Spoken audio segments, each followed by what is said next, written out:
సిక్కోలు జిల్లా రాజకీయాలను వంటి చేత్తో నడిపించిన నాయకుడు 4 దశాబ్దాల సుదీర్ఘ అనుభవం ఉన్న ఆయన పొలిటికల్ ప్రొఫైల్ గత ప్రభుత్వంలో మంత్రిగా చక్రం తిప్పిన సీనియర్ కూడా. ఫలితాల తర్వాత మౌన వ్రతం పాటిస్తున్నారు. పార్టీ కార్యక్రమాలకు దూరంగా ఉంటున్నారు. నేనున్నాను అని క్యాడర్కి భరోసా ఇవ్వలేకపోతున్నారు. రాజకీయ వైరాగ్యమా, మరేదైనా వ్యూహమా? ఎందుకు ఆయన మౌనం? ఎందుకంత నిర్వేదం? ఓటమి నుంచి కోలుకోలేదా? పరాజయాన్ని ఊహించలేదా? సైలెంట్ అయిన సిక్కోలు సీనియర్. సిక్కోలు రాజకీయాల్ని శాసించే కుటుంబాలలో ధర్మాన ఫ్యామిలీ ఒకటి. జిల్లా రాజకీయాల్లోనే కాదు, రాష్ట్ర స్థాయిలోనూ తనదైన ముద్ర వేశారు ధర్మాన. సొంత నియోజకవర్గం నరసన్నపేట నుంచి 2 సార్లు కాంగ్రెస్ ఎమ్మెల్యేగా గెలిచాక 2004లో శ్రీకాకుళానికి షిఫ్ట్ అయ్యారు ధర్మాన ప్రసాదరావు. జిల్లా కేంద్రం నుంచి 20 ఏళ్లుగా సాగుతోంది ఆయన రాజకీయం. 2004-2009 ఎన్నికల్లో టీడీపీ అభ్యర్థి గుండా అప్పల సూర్యనారాయణపై కాంగ్రెస్ నుంచి గెలిచారు ధర్మాన. 2019 ఎన్నికల్లో వైసీపీ నుంచి పోటీ చేసి టీడీపీ అభ్యర్థి గుండా లక్ష్మీదేవిపై గెలిచారు. మంత్రిగా కొనసాగారు.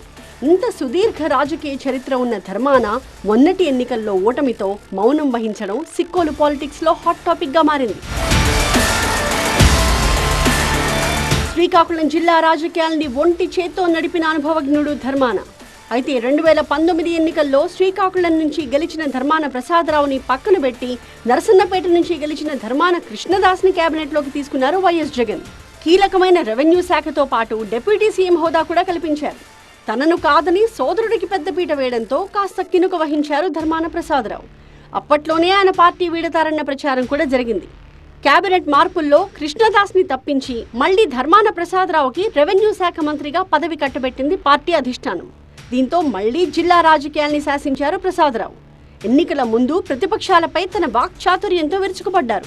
కానీ ఏమైందో ఏమో, ఎన్నికల ఫలితాలు వచ్చినప్పటి నుంచి ధర్మాన ప్రసాదరావు మౌన ముద్రలోకి వెళ్లిపోయారు. మంత్రిగా మొన్నటిదాకా హడావిడి చేసిన ధర్మాన ప్రసాదరావు ఇప్పుడు ఎక్కడున్నారో కూడా ఎవ్వరికీ తెలియని పరిస్థితి. పార్టీ నేతలు ఎవరినీ ఆయన కలవట్లేదు. పార్టీ కార్యక్రమాలకు కూడా దూరంగానే ఉంటున్నారు. కూటమి ప్రభుత్వం అధికారంలోకి రాగానే అమరావతిలో వైసీపీ కార్యాలయాన్ని కూల్చేసినా, శ్రీకాకుళంలో వైసీపీ భవనానికి నోటీసులు ఇచ్చినా ధర్మాన ప్రసాదరావు నోరు మెదపలేదు. ఒకప్పుడు వైఎస్ఆర్కి నమ్మకమైన వ్యక్తుల్లో ఒకరిగా ఉన్న ధర్మాన ప్రసాదరావు దివంగత ముఖ్యమంత్రి జయంతి వేడుకలకు కూడా దూరంగానే ఉన్నారు. కనీసం కర్టసీగానైనా ఎక్కడా నివాళులర్పించకపోవడం పార్టీ శ్రేణుల్లో చర్చనీయాంశమవుతోంది. పార్టీ కష్టకాలంలో ఉన్నప్పుడు క్యాడర్కి అండగా ఉండాల్సిన నాయకుడు మౌనంగా ఉండడం పార్టీ శ్రేణులను అయోమయంలో పడేస్తోంది.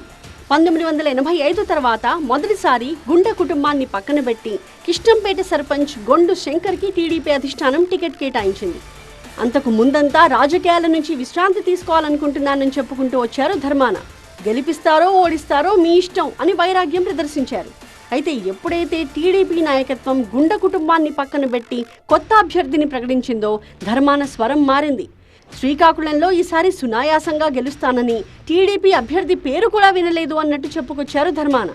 అయితే ఫలితాలు సీనియర్కి ఊహించని షాక్ ఇచ్చాయి.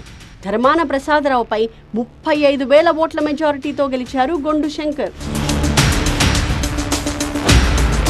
వాస్తవానికి శ్రీకాకుళం రాజకీయాల్లో గుండా ధర్మాన కుటుంబాలు ఒకరి చేతిలో ఒకరు ఓడిపోయినా పెద్దగా అవమానంగా ఫీల్ అయ్యేవారు కాదు. ప్రజలు కూడా ధర్మాన మీద విరక్తి కలిగితే గుండా కుటుంబాన్ని గెలిపిస్తారు. గుండా కుటుంబం మీద కోపం వస్తే ధర్మానని అందలమెక్కిస్తూ వచ్చేవారు. అందుకే ఆ 2 కుటుంబాలు ఎప్పుడూ పెద్దగా విమర్శించుకోవు, వైరం కూడా పెంచుకోవు.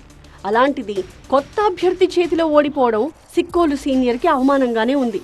పైగా మొదటిసారి ఎమ్మెల్యేగా గెలిచిన గొండు శంకర్ దూకుడుగా వెళ్తున్నారు. ధర్మానను కూడా టార్గెట్ చేస్తున్నారు. అయినా మాజీ మంత్రి వైపు నుంచి నో సౌండ్. దీంతో నియోజకవర్గ వైసీపీ క్యాడర్ ఆత్మరక్షణలో పడుతోంది. అదే సమయంలో ధర్మాన బీజేపీలోకి వెళతారనే గుసగుసలు కూడా వినిపిస్తున్నాయి. ధర్మాన నోరు విప్పితే గానీ ఈ ప్రచారాలు, సందేహాలకు తెరపడేలా లేదు.